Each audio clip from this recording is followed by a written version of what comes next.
কোথায় আসছেন মা? কি গো বাবু, কোথায় আসছেন? শ্রী শ্রী মহতি হরিবাসর, তাই তো? কেন, কিছু কৃষ্ণ কথা, হরি কথা শ্রবণ করার জন্য? কিন্তু মা গো, এই হেন ভেগের কাছে কি মধু আছে যে আপনাদের দেব? আপনাদেরই বলা কথা, আপনাদেরই শোনা কথা কেবল স্মরণ করিয়ে দেওয়া কর্তব্য মাত্র।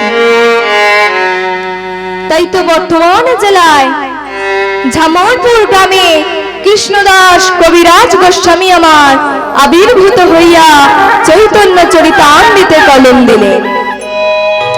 ভেকে ভ্রমর কমল বনে আমার থাকেন এক ঠাই, আমার ভ্রমণ করে মধুপান ভেকে জানে না।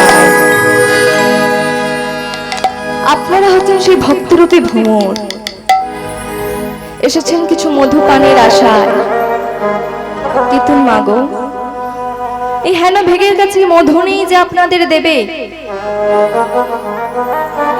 গুরুদেবের মুখ থেকে যতটুকু আস্বাদন করতে পেরেছি, যতটুকু অর্জন করতে পেরেছি, সেটাই আজকে মধুর হরিবাসরে পরিবেশন করার চেষ্টা করব। আমার গুরুদেব হলেন শ্রী হাওড়া জেলার অবিরামপুর গ্রামের নিবাসী।